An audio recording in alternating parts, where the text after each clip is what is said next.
Hey everyone, how are you all doing? Today I'm going to be taking a look at the McFarlane Toys DC Multiverse Megafig Knightfall Bane.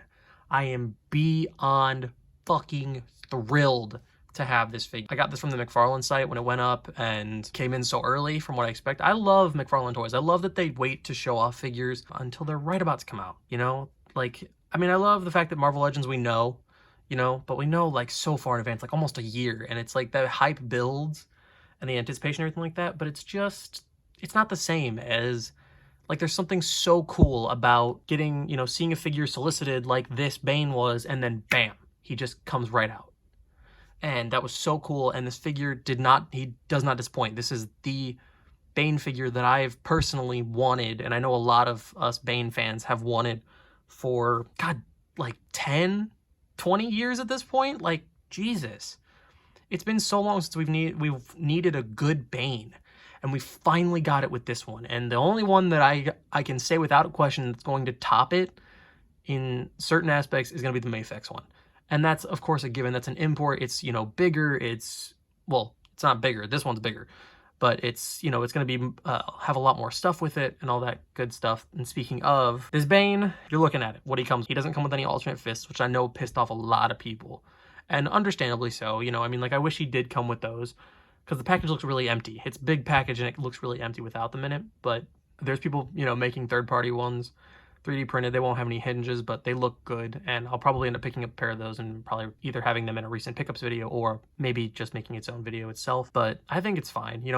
I'd rather him, for the sake of creating the iconic shot of him breaking Batman's back, which I have to imagine we're going to get a Knightfall Batman, right? Like, we have to at some point. But without further ado, let's get into the detail of this Bane. Taking a closer look at the head sculpt, it's got like that kind of leathery sort of looking material to the mask.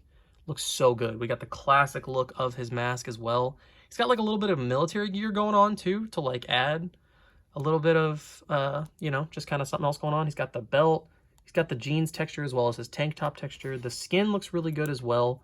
I'd like to see someone take this, and although I could see us getting maybe a gold label version that's got like green painted veins and stuff like that, but it's really good. It's got like olive green kind of thing going on for certain parts of this, as well as some black throughout. Looks really good. Obviously the classic red on the belt itself. Same with some red right here, going up to the tube, which I'm really glad that they opted to just make this a green piece for the tubes instead of actually like making it a translucent thing.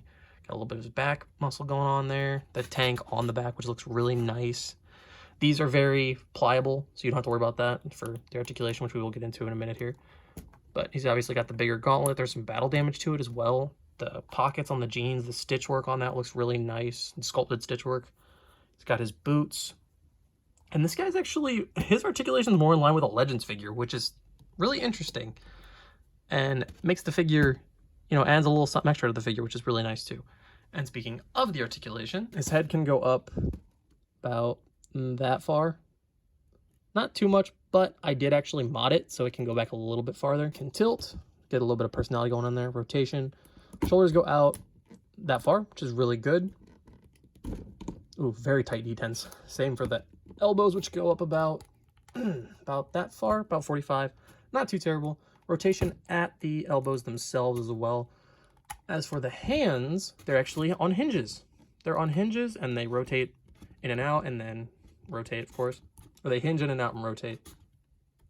As for his torso, he goes forward about that much, back that far. I did mod it so it actually can go a little bit farther forward, but not too much. Tilt a little bit, rotation, standard just diaphragm, just one joint here as well. His legs go out all the way, so you can get Bane just super kicking Batman like into space if he wanted to. Legs go that far forward, but it starts to jut out a little bit. Back goes a little bit back, but not too much. Starts to jut out as well. A little bit of thigh swivel, a lot of thigh swivel actually going on up at the hip. So double jointed knees that go back. Ugh. That go back, I tell you. Ugh, there we go. They go back that far. Easily kick his own ass. Well, easily is a strong word. God, these detents are so tight. I mean, I'd rather them be tight than loose, but holy jeez. I'm sweating over here.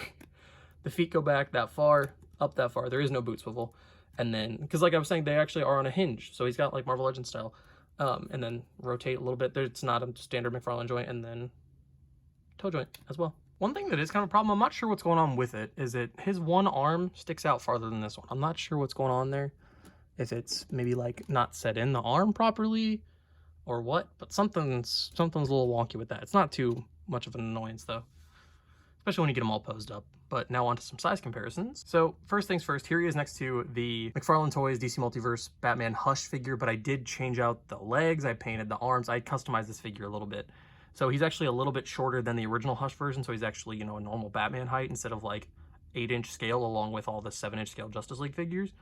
But this looks really good, and I will probably make a video on this guy whenever I get him completely finished. But he's gonna look phenomenal with any Batman that you put him with, to be honest. As for a Mezco comparison, here he's next to the Mezco Netflix Daredevil.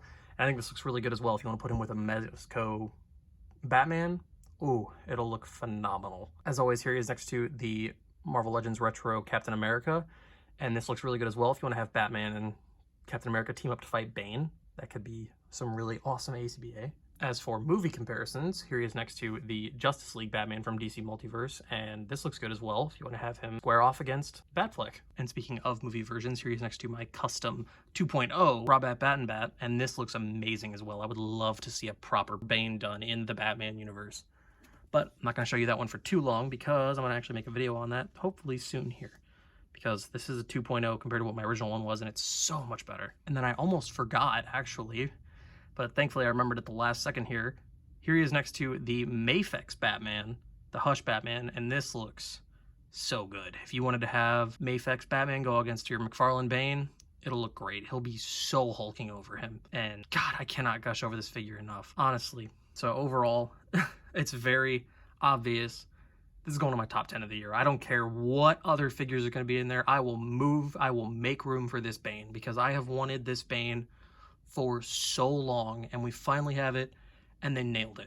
They absolutely nailed it. The only problem that I have with it is he didn't come with alternate fists, but that's okay because, you know, I'd rather have, I mean, yeah, I'd love to have Bane punching Batman, but having him grip Batman and like his hand being almost able to probably hold his torso or putting both hands together to like grab Batman's torso, that's so cool. That's so much more dynamic than if he just had fists, you know? But as is, I love this figure. I did a little bit of modification, like I said, to the torso and the head to give him a little bit more range.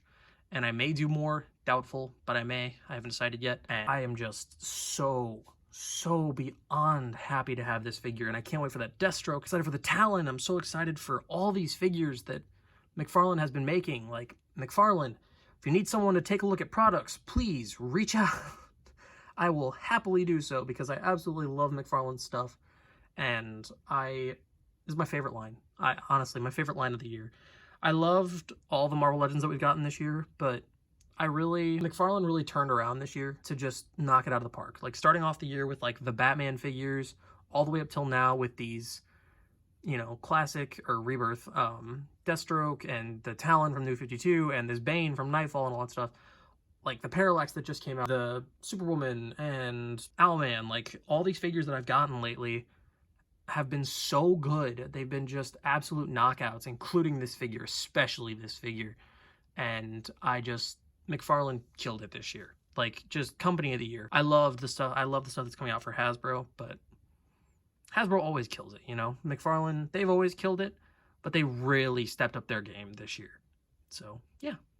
That's going to do it for me, and I will catch you all in the next one. See you.